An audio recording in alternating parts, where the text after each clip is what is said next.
What would it take for us to create school cultures that make Black educators want to stay and work in schools? What is it going to take for us to get students the teachers that they deserve? We're going to talk about that today. I don't have all the answers, but my guest on today's Unpublic and on today's Freedom Friday will have many of the answers for you right after this.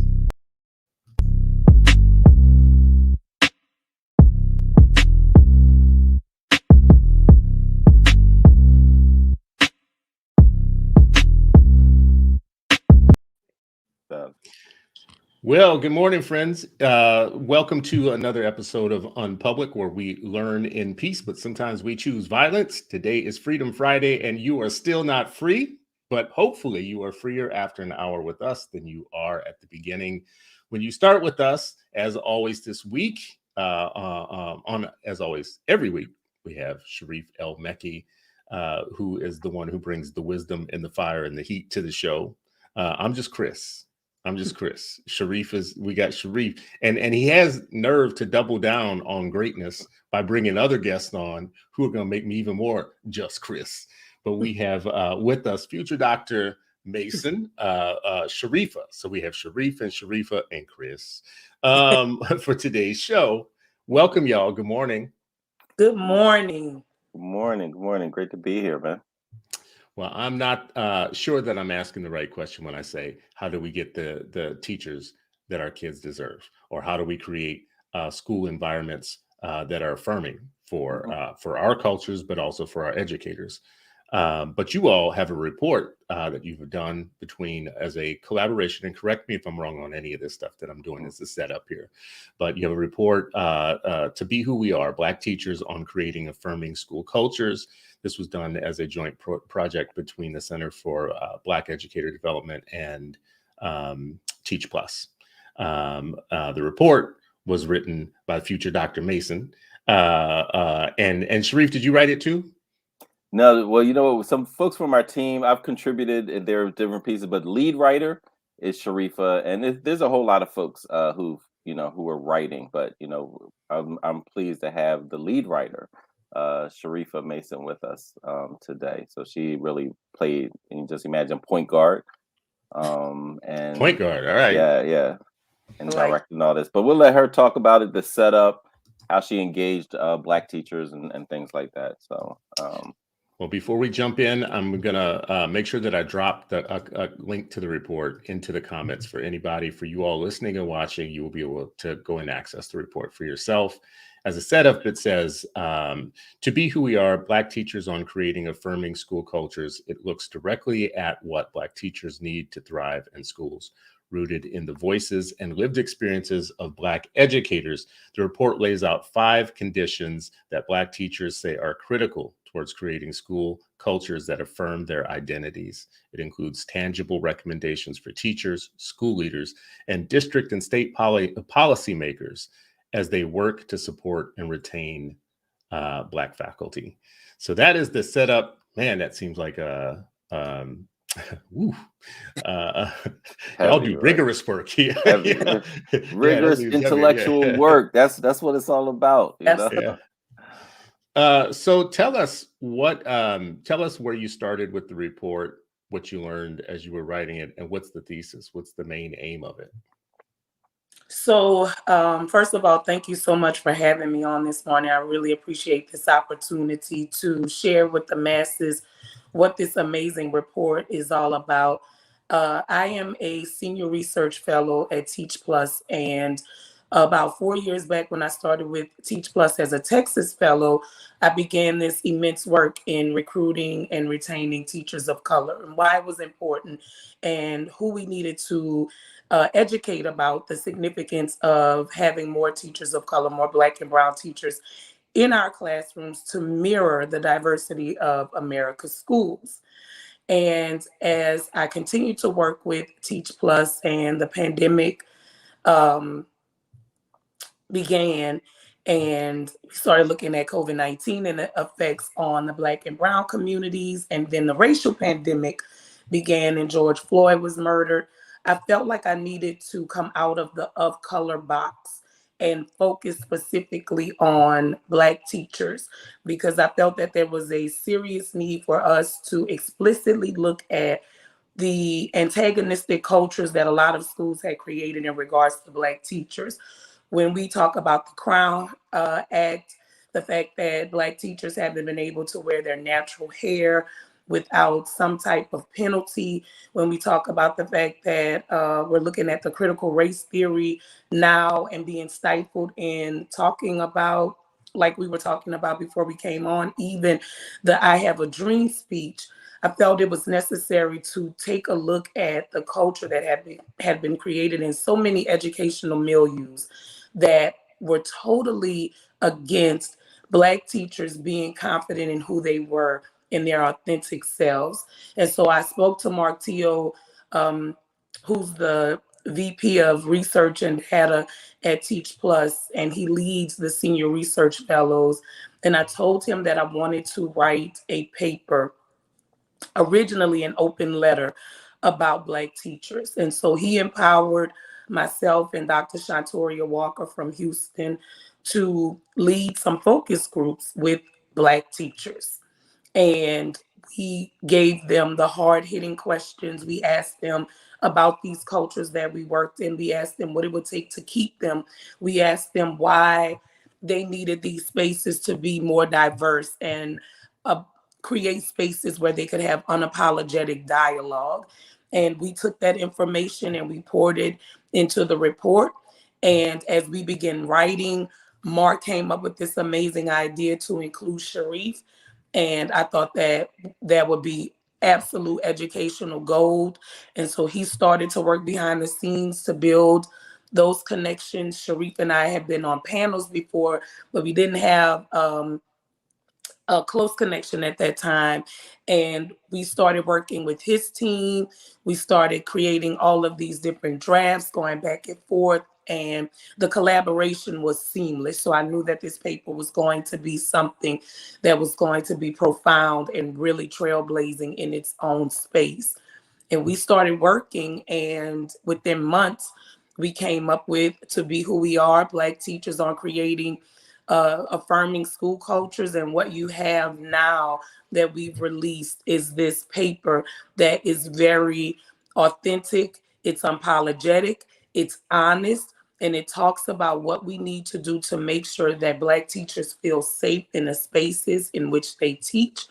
And we want to make sure it's not a facade. We want to make sure that it's something very real.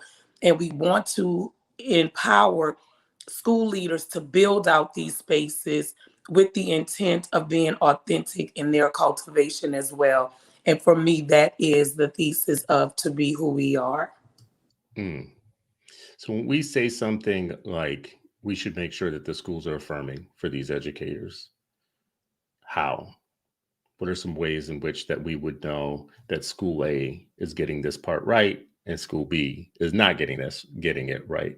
What are some of the things that Black educators will be experiencing that will let you know for sure you're not getting it right? Now, I just want to say, as I'm asking these questions, y'all, I have ideas myself, but I'm gonna ask the experts. Well, no, make sure you add in. I mean, I'll just add like just one specific example. As I've over the past decade, there have been so many white teachers who say, you know what, I've learned so much from the Black teacher next door to me, or the Black teacher in my department, or my grade team, or down the hallway.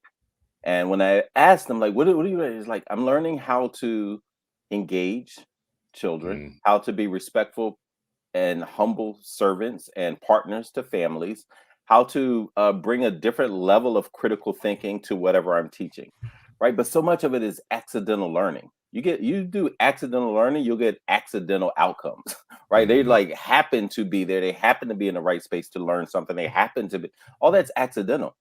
Suppose school leaders were very deliberate and thoughtful and said, you know what, we're not going to be anti-Black. We're going to probe and see where the anti-Blackness is.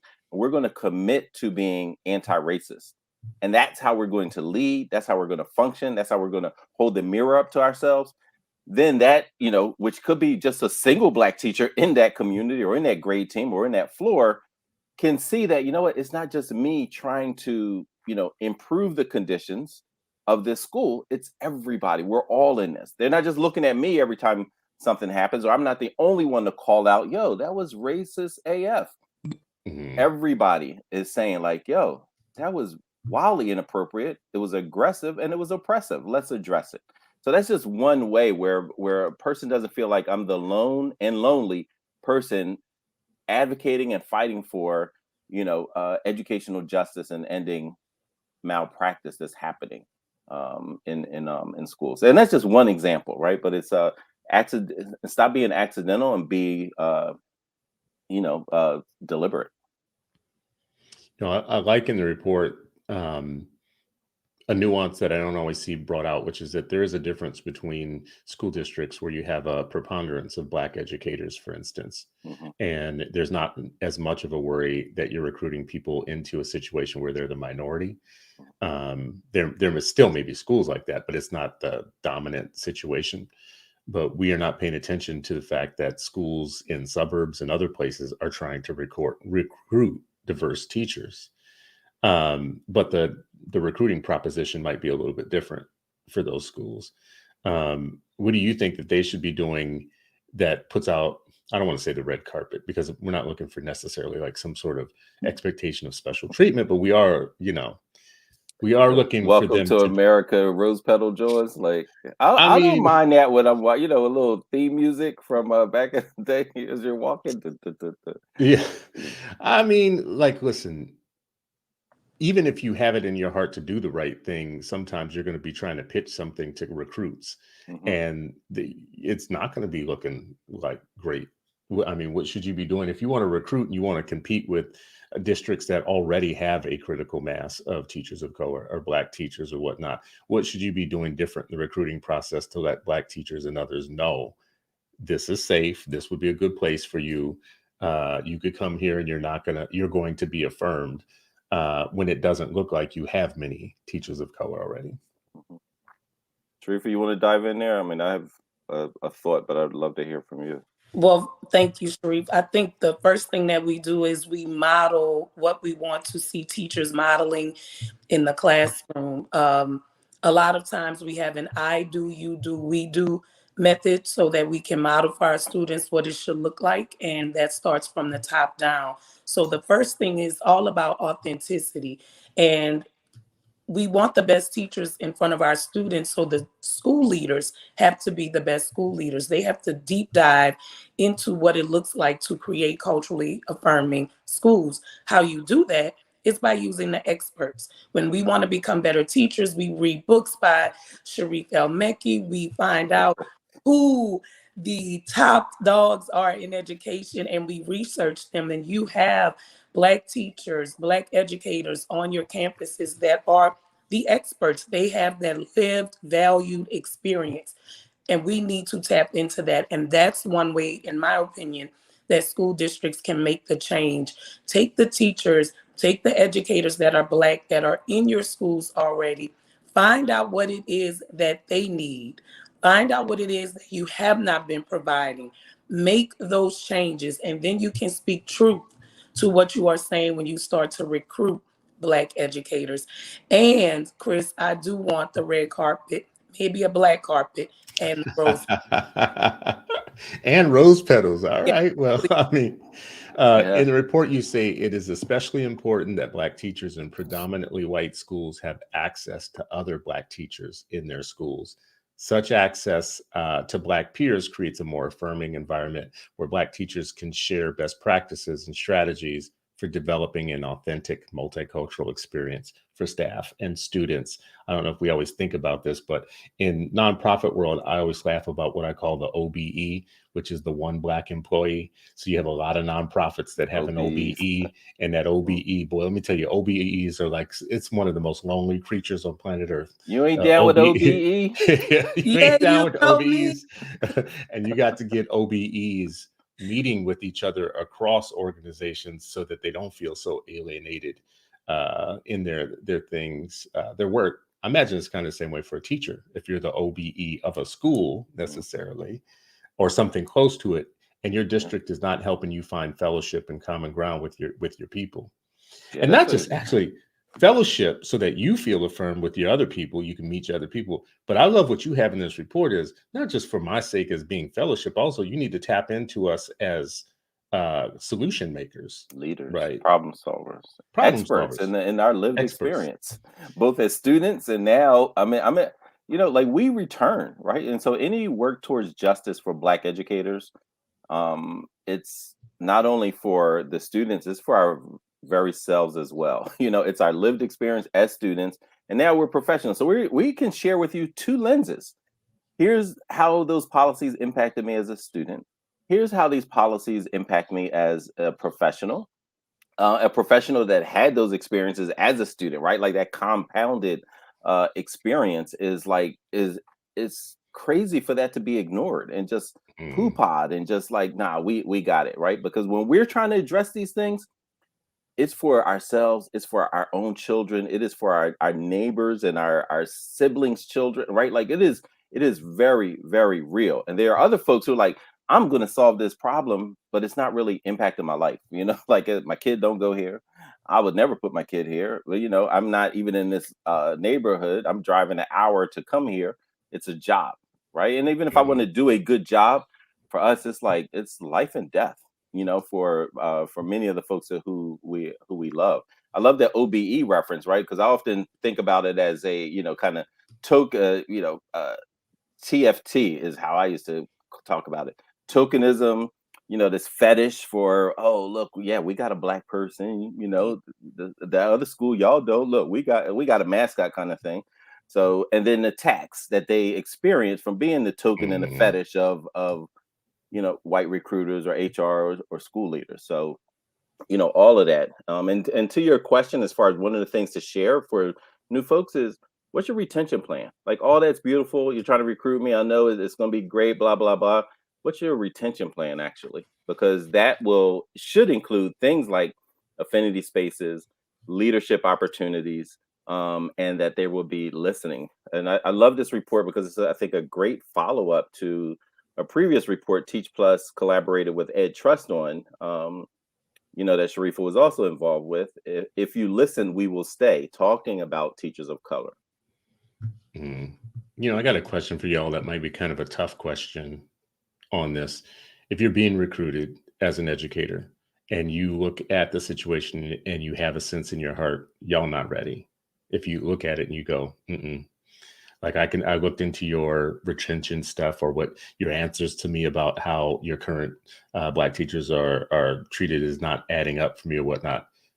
Do you think a person should still go into that situation because that's where they're needed, even knowing that they're about to walk into a culturally incompetent environment where it's not right yet, but have kind of the sensibility to say, well, if anybody needs me, they do, and be willing to fight it out?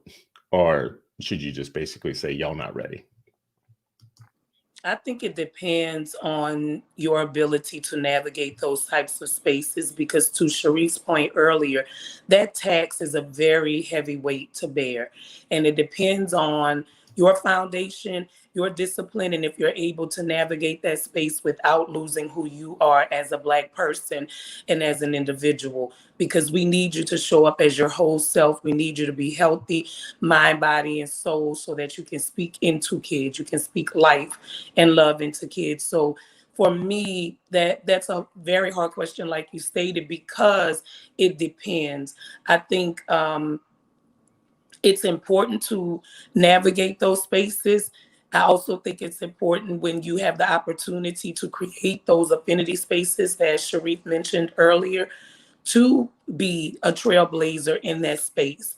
But I also know now, especially after the pandemic, that protecting mental health and mental peace is extremely important, and that Black people and Black teachers have endured and suffered enough trauma that you don't have to be the sole savior to change this. You can also make changes by creating the Center for Black Educator Development and Mm. creating spaces where you can be affirmed, ensuring that there are places that Black teachers like myself can reach out, creating those networks. So we don't always have to go and be the TBT person. We don't have to be the OBE. We can create our own table. We can create our own seats. And from those spaces, we can build and cultivate networks that will allow Black teachers to live within their authentic selves and enjoy the experiences they should as they educate America's children. Mm. I Well, I love think that. This idea. Are Sharif, you going to shrink or not? Huh? What were you going to say, Chris? you have a blog post in you now, bro, because I think Black saviorism, right? What I just described as Black saviorism, when you're like, you know what, I'm going to put my own mental health aside and I'm going to go in that situation because they need me and I'm just going to fight it out. Actually, I think for some, they got that in them to be able to do that. I don't think everybody wants to be about that life necessarily. You know, Oh no, I mean, because it's not easy, right? Like that. I mean, you're choosing. You're talking about choosing violence. Like you're choosing violence. Like I mean, you know, like if there's any way to do it, Black folks, that could be the meme. Black folks walking in some of these schools and districts. You know, like I'm choosing violence. But you know, it also depends on like who's there, what's going on, and do you still have some base of power? For me, that's the difference. Like I'm going in the district, and I knew they like hell wasn't ready, but I was also believing that, you know, I had faith, you know, that the social and political and community power that I had that surrounded the school, that I would be able to tap into that. You know, and there was power, you know, within that community that they didn't even realize. Like the district, you know, that I was in didn't even, they did it wasn't even on their radar. I'm just like, oh, y'all for real? You know, it was almost kind of like, oh, y'all really gonna hire me to do this? You sure? Like that kind of thing. So I'm like, all right, bet, let's do this.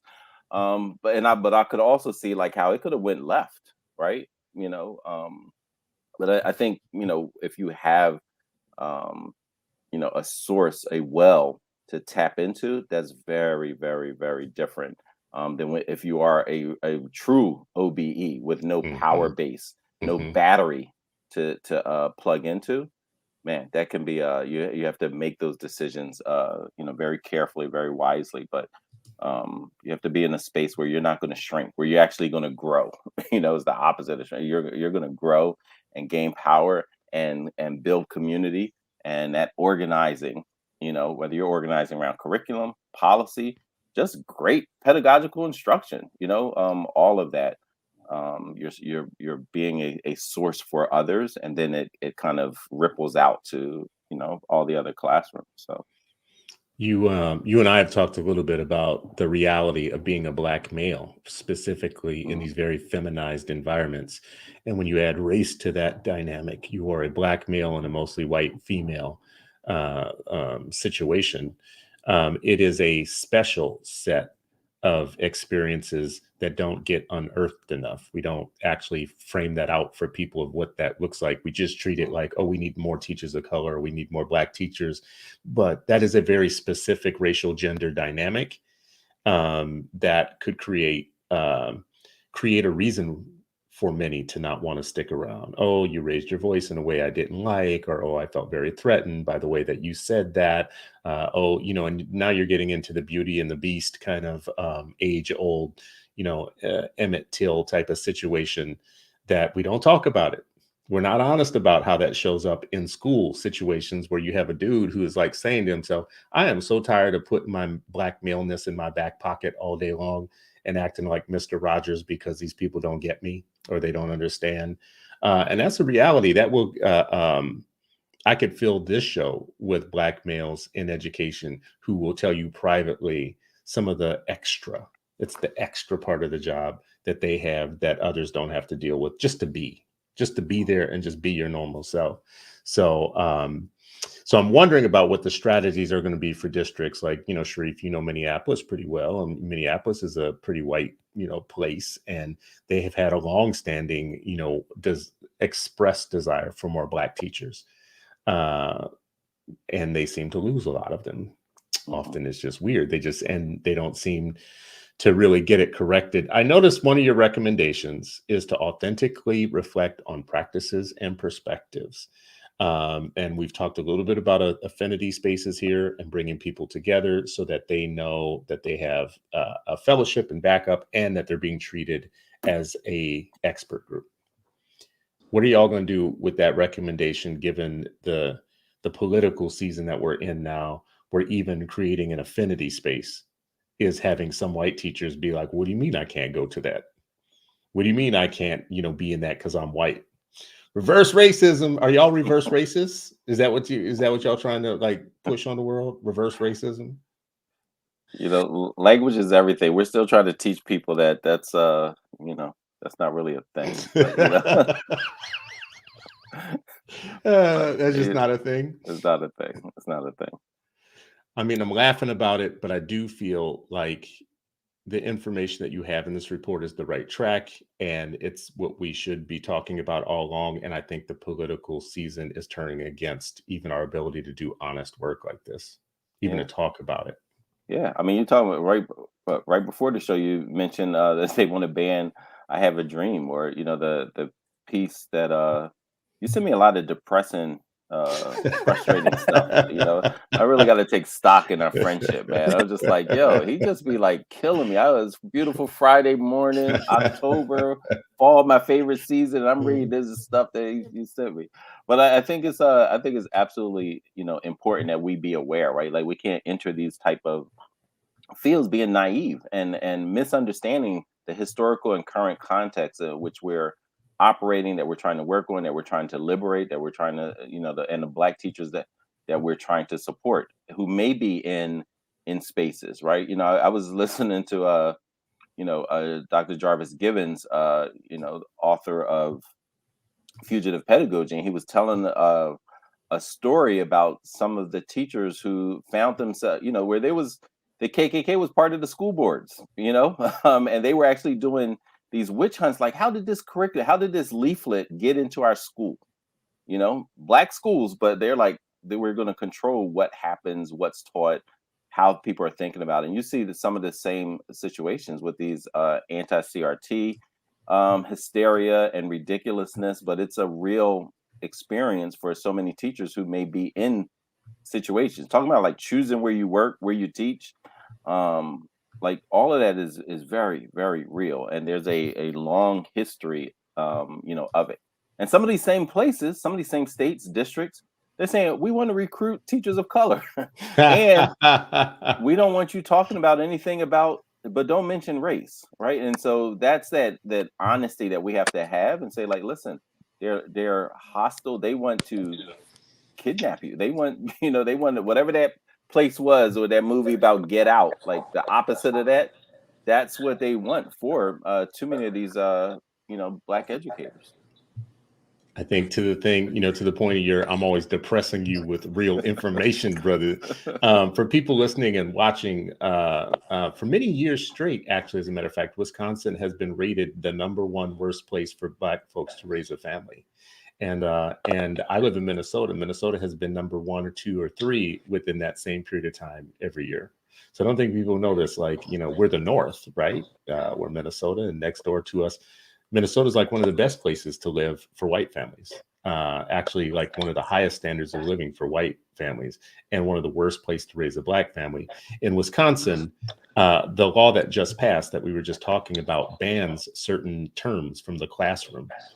So the law bans things like critical race theory and action civics, but also social emotional learning, diversity, equity, and inclusion. These are things you can't say anymore. These are things that you can't teach about or talk about. Culturally responsive teaching, abolitionist teaching. I mean, look at this list. You can't even say anti-Blackness, centering or decentering.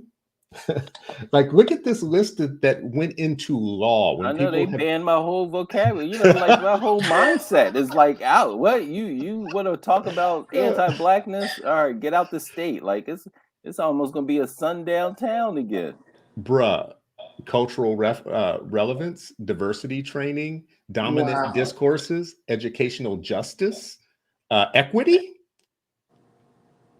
Bruh. Like, this is laughable if it wasn't so serious, right? Like, it's almost like a skit. It's like, this is what's so funny about this? They outlaw the word institutional bias in a law that's creating institutional bias. Yeah, this is definitely an SNL skit. It has to be. Isn't it? Where's Keenan? Yeah, I was about to say, what is it, Keenan and Pete or whatever? Like, they need to get on this. This is like a whole movie. Right. They put this into law: restorative justice, restorative practices, Wow. social justice. Which let me just stop here for a second. Social justice. People don't spend enough time talking about this, but that is not a new whatever. There is an entire theology around social justice that comes out of the Catholic Church, and as a Catholic, really theological concept. The idea that you would not be able to talk about this in school at all is ridiculous. Spirit murdering comes out of Bettina Love's book. Yeah, I We was want to about to do say more they than might as well drive. just put her name on. Like, yeah, They might as well just say you can't say Dr. Bettina Love Love. will Yeah. drive through this state. Like, That's I mean, this the is only crazy. term not there. They might as well just put her name on it. She should feel like she did something. I didn't mean to distract us with that, but No, it it's is not basically to distraction at say, all. bro, this is the political moment that we're in as we're talking about making schools more affirming for Black educators and Black students. We're asking them to do it within the context of, oh yeah, you remember all that stuff that y'all used to be able to talk about and get away with talking about. Now, if a parent complains about something they didn't like that you said, now get your mind around this, because we were just talking about the difference between Black educators going into mostly white schools versus going into schools where there's a critical mass of Black folks. If you're going into a mostly white school, that means you have white students, which means they have white parents, and their white parents are creating a season right now that I don't know is very conducive to recruiting Black folks. I mean, I asked y'all a different question earlier. Do you think that Black folks should still go into those schools knowing that they may not be ready? I'm gonna ask you the opposite question. Do you think that they should just say, no, hell no, I'm not going there, period? No. And I know you're going to say no because y'all like to be rational about things, but I mean, it just doesn't feel like your season for affirming Black educators in white school districts. Listen, I mean, what, and I'm love to hear Sharifa's take on this, but I've always believed that, two things. One, you have to go where the work is being done. If you see that the work is exactly opposite, I just don't see, talking about spirit murdering, like not only your spirit is murdered, but you might not be effective, right? And so I think again, you have to be such a spook who wants to sit by the classroom door or within the classroom. Like that is a very, very specific and different type of educator, and everybody's not built for that, and I believe there are educators in there right now who also say, yep, that's what the district or the politicians are saying, but the people within this grade team who are, Black, brown, and allies from the white staff, who are saying like, yeah, you know what, we hear what they say, and we're going to move forward with our agenda of ensuring that educational justice is implemented in this space. And so for me, it's not just, oh, the politicians are saying something, because Pennsylvania, listen, on one, yeah, and I'm being a little dramatic, but on Monday, they Senator Hughes and Senator Allman, state senators, introduced this idea of increasing teacher diversity. They introduced a bill for increasing teacher diversity, for holding the Pennsylvania Department of Ed and districts accountable, for holding teacher prep programs accountable for their culture responsive, pedagogical frameworks that they're training teachers. And on Friday, the Friday before, there was a bill introduced to say, hey, let's ban CRT, right? And so that's what's happening at the political front in Pennsylvania. And there are folks who are within schools like, yeah, I see what they're saying, and they're saying the same thing that they've always said. And so we're going to continue doing the work. And so you have a whole lot of folks in diverse cities and less diverse cities who are saying like, you know what, no, we're going to be better, we're going to educate differently, we're going to train our teachers differently regardless of what the politicians say. And so I think there are those spaces. So you have to if I'm a new educator or a veteran educator, I'm taking all of that into account. What's the landscape, what's my power base, who are the politicians, what are they saying, and how far. But it also speaks to education can never be siloed, from the community and this other work. Voting matters, community organizing matters, activism, in education, outside education matters. It's all connected, right? And so if you try to go alone, you have a much more precarious situation than if you say, you know what? Yeah, I hear y'all, and I got squad too, right? And so Move again, as a back to your team. tap. Yeah, move as a team. Move as a team. Never move alone. Welcome to the Terror Welcome Dome. to the Terror Dome. Right, I right. mean, So we they know, take all you know, the language, listen. it's been told to us It's been before. told. It's all in PE's albums. You better get the album. Yeah, I mean. Recommendation number 2 goes right into what you were just, it builds off of what you were just saying in terms of community and move as a team. And the African proverb, I'm going to butcher it, around, like, if you want to go fast, go alone. If you want to go far, bring your community or whatever. Go as a team. Yeah. Your That ain't butchering, that's recommendation. spot on. What's that? That ain't butchering, that's what spot it is? on. So, Yeah. recommendation number 2 is to foster authentic relationships with students by building bridges between communities and classrooms. How do you do that? I think you do that by making sure that everybody is truly committed to learning the community. One thing that we haven't done is made sure that the teachers that we are bringing into these schools know truly understand the way the community is set up and how it works, what the needs are, and where they can seamlessly fit in. And that's what that recommendation is all about. We have to make sure that the people that are coming into our schools understand that there is a respect that people demand regardless of the socioeconomic status of the community. And in order to form an alliance, in order to be a co-conspirator in this work, you have to be a person who understands that regardless of what the community looks like on the inside, on the outside, you have to get to know the community on the inside so that you can get the community's respect, the parental involvement that you need, which will, of course, increase your student achievement. Really quickly, I just want to connect to what you in regards to what we need to do with all of this stuff that we have going on now with CRT and what we're hearing about laws and where we're being stifled and prevented from really talking about the work that needs to be provided to students in order for them to have the full picture.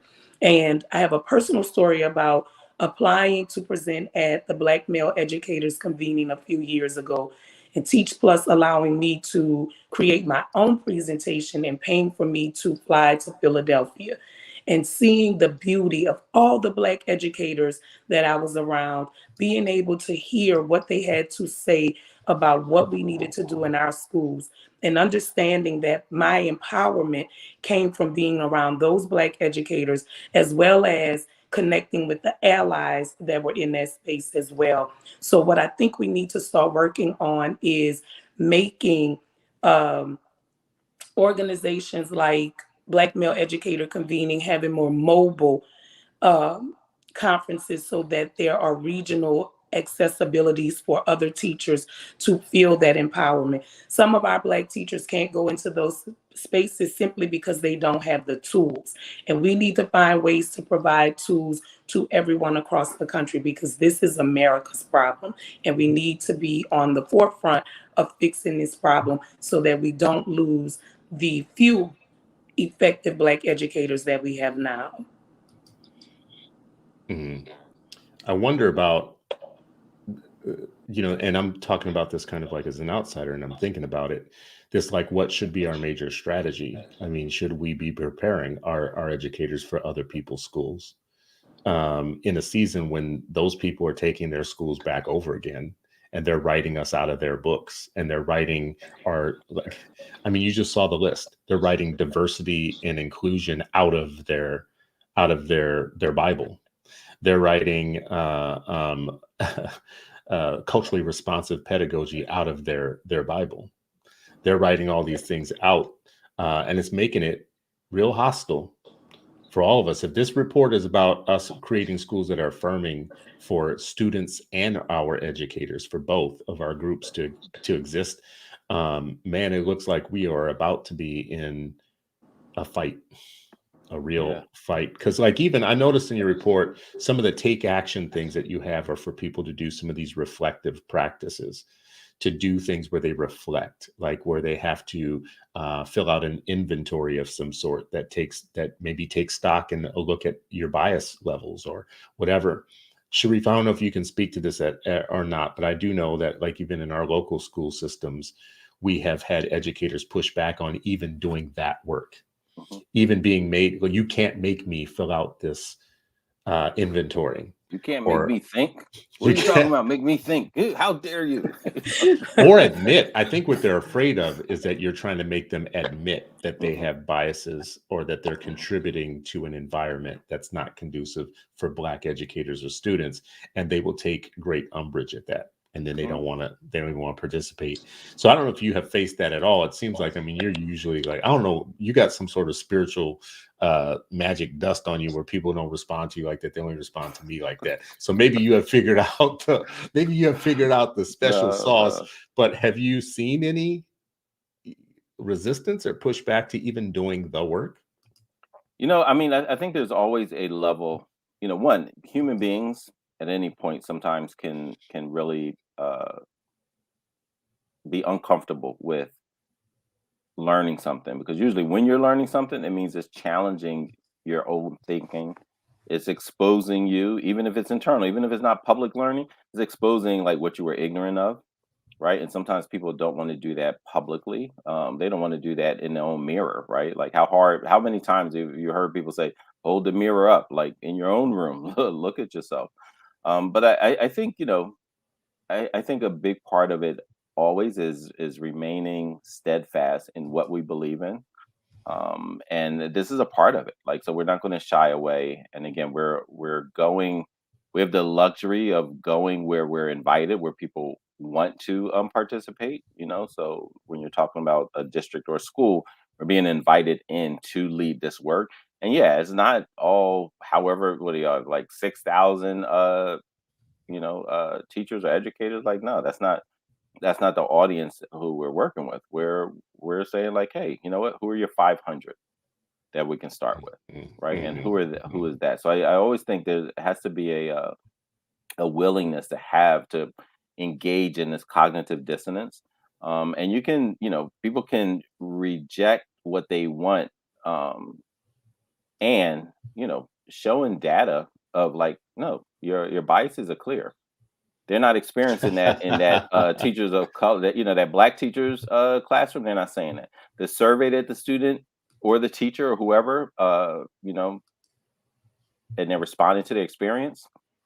That, so you can admit it or not, they're telling you this is how you're showing up to lead this classroom, school, and district. This is how I'm experiencing it as a person of color in your classroom, school, or district. And so, yeah, people are going to reject that all they want, but that doesn't change their reality. What do you say often? You can have your own opinion, but you can't create your own facts or something like that, right? Like, and so if we're I think that's listening, dead now, bro. I yeah, think yeah, they do. I think if We we got whole learned new facts. anything, Like, depends on what is truth, right? Like, we're back to those people are saying philosophical stuff things. around like I'm doing my own research when it comes to stuff like the vaccine and whether or not you should take horse deworming medicine, right? Like bro, that's made for horses. You are not a horse and you don't have worms. I know, but I did my research and InfoWars told me that Said that I said do that have worms. Maybe they do have worms. That's part of the maybe problem. It's like, maybe COVID's just a worm problem. But your recommendation number 3 is around support and teach a culturally responsive curriculum, which again ties right into everything that we're talking about right now, the moment that we're in. How do you do that if you can't even say culturally responsive? You can't even say culturally responsive now yeah, I in mean, but places. that's the thing. But how often, and this is in any field, how often are people saying like, this is what you can't, what I mean, trying to legislate? They also said you can't sit at counters, lunch counters. They said you can't, drink from that fountain. They said you can't, like, I mean, yeah, it's like, and I'm not trying to poo-pie, right? Because it was very deadly, and it can be very deadly for people's career at the same time. So I'm not trying to minimize or be glib about it, but I'm also just recognizing, even at a place like Wisconsin, where am I going to show up? I'm probably going to show up at Fuller charter school, Dr. Howard Fuller's charter school, and say like, nah, I know they rocking with educational justice, and that's where I'm going to lean in, right? And where are the situations and supports there? Because again, that's a power base, right? We've always been in hostile territory. If you're thinking about what Black children need intellectually, culturally, and spiritually, emotionally, they've always been in hostile territory. And so I think, back to what you're saying, like, yes, and these forces are amassing, it's almost like the Empire Strikes Back, in the educational system. So how do we, and again, I think it's this multi-tiered platform of again, priorities. Are we caring about who said what on social media, or are we saying like, hey, we're going to build our own schools? We're going to create our own certification program like New Paradigm is doing in Detroit, so that we can train our teachers. We ain't worried about what they're saying. Are we creating our own schools? We see Black homeschooling shot up, 5 times what it was, because families were able to peer over those shoulders, those little tiny shoulders, and like, yo, what your teacher just say to you? Or what just happened in that school? Or what's that assignment, right? And so now they're like, yeah, you know what, COVID or not, no, we home. This is gonna be a school. So I think all of that, and again, it's about amassing power, organizing, coming together. All of that has to happen. What is culturally responsive curriculum? For those who don't have deep knowledge on it, what is it? Sharifa, you want me to jump in? Well, for me, culturally responsive curriculum is a curriculum that allows the students to see themselves in their authentic space and setting. It's when we bring in authors who look like the students when we're in a reading class. Is when we make sure we are talking about Katherine Johnson and mathematicians who have done amazing work in spaces like NASA. So when we're in science and math class, we're alluding to these people. We're making these people a part of the curriculum. We're ensuring that students see their excellence manifested. And that is what my idea of cultural affirming curriculum is, that we are allowing students to see themselves in their most excellent state manifested so that they have something to which to aspire. I go back to this graphic a lot because for me, it illustrated for me. I actually don't know what curriculum, a culturally responsive curriculum is. If you put me on the spot to have a definition, but I know what it isn't for sure, right? Like I know what it is not. And Sharif, we've talked about this before. This graphic, I think you once said like children of color are more likely to see a talking dump truck in children's literature than a person of color. But this graphic, tells you that you're more likely to see animals or bears 2 times or, more than almost 3 times than you will see a African-American Pacific Islander Latino. We ain't doing Latinx here. And 1% Indians, First Nations or whatnot. So maybe this is a graphic of what culturally responsive is not. Maybe this is the opposite, right? So you're seeking to correct this. I mean, and it's so important, but it's also like if you're a science teacher and you went all year, and every time you get to the textbook and they're talking about some kind of scientific term or research or whatever, and it's always some white man, then you need to check, because what you're saying is, no one else has contributed to science, and it doesn't matter what you teach. I had visited a music classroom once, and he was a music teacher in a black school, all black school. Every poster in his room was some European musician. Everyone. And I'm just like, what? Like, how does this not match? Like, but the disconnect was every once in a while he would teach a black song. We're like, oh, I love this song, right? And so he would teach this singular, but he couldn't make the connection. Like, yo, bruh, that's a musician. And what you're telling them is like, who you really respect is here, but I'm going to teach you a little cute song. I'm going to do the token fetish, join for you in through curriculum, right? And so who has contributed? And so when you think of culturally responsive curriculum, and it was interesting on that list, because I used to say people mad about capital CRT, but lower CRT, they were anti that too. You see both of them are on the list, culturally responsive teaching, right? And so it's really a matter of whose voice is missing, whose perspective, contributions, and experiences are missing from whatever it is that you're doing. That's why every lesson plan is a political document, and every time you teach is a political act. Because you're saying what you believe about children, what you believe about the people, what you think about their contributions, and mostly often what you're ignorant about the people that you teach and the communities that they come from. That's what it often shows. You know, when Michael Corey was on the show, he's like, I didn't become a lawyer to show, to find justice. I became a lawyer to expose the injustice. So a lot of times these people are teaching, they're not showing what they know, they're showing what they're ignorant of.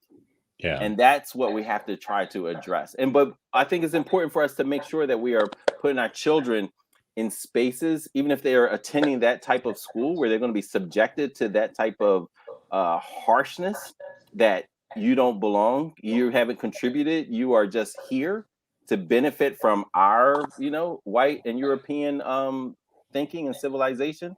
That's a harsh, that's a beatdown, intellectual beatdown every time you go through those schools. So what are we doing for our children to make sure that they are aware? Right. One of my daughter, my 5-year-old came talking about they talking about Johnny Appleseed. So of course I got to start talking about, hey, here's yams and okra. Here's what is here that other Africans were growing, and here's what Native Americans were contributing. I don't hear about no Johnny Appleseed, bro. Like, I mean, that's crazy. Bro, and I was like, who else did you talk about? Do you even know the real story of Johnny Appleseed? Bro, he's a big in Pennsylvania, because apparently he came through Pennsylvania, planting stuff. Like, all right, he ain't the only one. But if that happens, you want to talk about negative. See how negative Sharif can be. Yeah, I'm negative. Like, because it'll happen 180 days every time. It's a Johnny. It's a Johnny every time. Yeah. 180 days of Johnnies from all these different spaces. And what's that black and brown child eventually going to think? Like, only Johnnies have contributed, and they're the only ones that matter, right? Consciously and unconsciously. A couple of things about this. Dr. Charles Cole and I have talked about what's the, oh God, now I'm going to forget. See, this is how your memory gets as you get older. But the book of the black character where he has a hammer and he works himself to death, basically. Oh, right.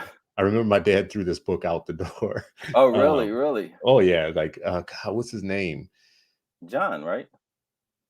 Oh, someone in the comments, tell me who this was. The black character has a hammer and he works himself night and day. He was part of the chain gang, and he did the tunnel. He was racing against the train, then he died. John Henry. There we go. Reparations put it in there for me. John Henry. And me and Dr. Cole were like, we don't want to be Dr. We knew as kids, we were like, we don't want to be John Henry. Like, I don't know how this is inspiring, but you're telling me he worked himself to death. That's the heroes they put. That's the only heroes they put before you. What's the Jacko, the black kid that held George Washington's horse as he was crossing the frozen river? There was a black. So there was one. If you look at that old fashioned painting, George Washington in the war against the British, and there was one black man on that boat, and they were crossing the ice, right? And they were able to sneak up on the British, whatever, because they didn't expect them to travel. That black man's son was left holding the horses. A child. He was dead when they got back. Our kids. This is something that he's a hero. Yeah, look what he did. Like he died. I don't think his name is Jacko, but yeah, he died for us. He died for us. He was forced to do it. His father was forced to leave him there. Right, all of it. He was enslaved, but that's who they want to celebrate for you. That's who's going to end up. So they were like, yeah, Johnny Appleseed. Look, he free will. He was. Well, I just want to, I will say this about Johnny Appleseed. Johnny Appleseed, and I like apples. Johnny Appleseed is a capitalist hero in this way. Johnny Appleseed actually cornered the market on apple seeds to actually grow apple trees, and I don't know that anyone knew why he was doing it, but the law was passed in the United States that they were giving away free land to white people. But one of the conditions of getting the free land is that you had to plant a certain number of apple trees because that was good for the economy. There was a specific economic reason to grow these trees. So everywhere these laws were planning, he showed up just in time with a bunch of apple seeds. Right? When these people got their free land, and it's like, oh, but by the way, y'all got to grow some apple trees, and I have some of the best Appleseeds, blah, blah, whatever. And so it's a capitalist love story, just so you know that they're teaching to your children. Man, they sound like Monsanto where they destroying regular seeds, and you know what I mean? They're like, no, you got to use these GMO seeds. You got to get mine. You got to get mine. My magical seeds. All right. Well, let me get to recommendation 4. Prepare for and address issues of race when they arise in schools. And this actually, as we're coming to a wrap, this again is, we've already been talking about every reason why this could be in contest right now, not contest, in trouble right now. Because if we want to be real about helping kids understand racial issues and help our educators be able to withstand them, it's gonna be very hard to do with that in an environment where white power is so complete right now that they can actually legislate your entire vocabulary out of the classroom, right? And if you can't come in that next week and say, kids, I'm a Black middle school teacher in Madison, Wisconsin, and your state government has just passed a law that actually is a white supremacist law that outlaws the entire vocabulary of justice, then why would you want to keep teaching in Madison, Wisconsin middle schools? Like, why would you want to do that as a self-respecting Black person, knowing that your days are numbered, that you come in, if you do that lesson plan, you're going to be sitting with the white principal or a school board member within the coming weeks after that, who's going to be like, you can't do that now, right? Anyways, I don't have an answer for my question I'm asking, but this recommendation seems real tough. And again, I think I shared this story with 8 Black Hands. I remember my mother. There was a group of folks in Philly. There was an archaic law that said you can't wear anything religious, in public schools, and so they were like beating the drums and for some reason, like, there was a letter. I don't think it was mandated, but it said like, hey, this is something to take a look at, and it may have been, a situation like that. Well, the principal called my mother in and was like, hey, I just want you to know, like, this letter passed, where this letter came, and it was about, it was talking about her scarf, her hijab. He's like, they have that listed. That was on the list of banned things, whether it was a Star of David or a cross, or you weren't technically, it was supposed to be, against the policy. And my mom was like, listen, you can do whatever you want. Like, I guess I won't be seeing you tomorrow, And he's like, no. I just want to show you, like, we ain't enforcing that here. Like, no, I just wanted to give you a heads up, but no, we're all good. And so I think there's going to be situations like that as well, right? Like, it's going to be like, where am I? And people are taking stock of, where am I? As people, activists and parents and students and educators are fighting and resisting and pushing back, making sure there's a report card for these folks who they can get out of office the next cycle, ways to resist, all of that is happening. But I think ultimately this continues to speak to, we need our own schools.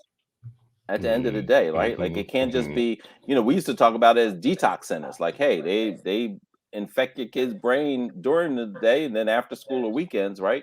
We can't just have freedom schools, in the summer or after school on Saturdays. And Dr. Carr yesterday on the show, with Shana, he mentioned, like, that's why they always talked about freedom schools. At some point, they're trying to work towards where at some point they don't have to have freedom as a part of the name.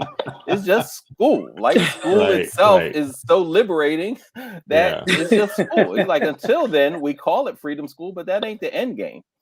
And so how do you get a freedom school that's just represents freedom anyway? You're probably going to have to build it yourself and not continue to expect them to reform it towards justice. And I want to push Black educators to make sure that we're in the communities working with students in our own spaces, so that these words, these terminologies cannot be taken away from us. We have to make sure that we're planted firmly in our communities and we're providing opportunities for learning externally outside of these schools, so that we're not silenced and we're not muted, and we have the opportunity to teach the children what it is that they need to know about themselves. That's one way that we can make sure that we're doing our part, because we, like Sharif said, we need to create our own schools. That is a non-negotiable. It has to happen. But while we're waiting for the grant funding and the land and the opportunities to do that, utilize your communities. Give up one Saturday a month. Get into those communities, talk to those parents, talk to those kids, and educate them.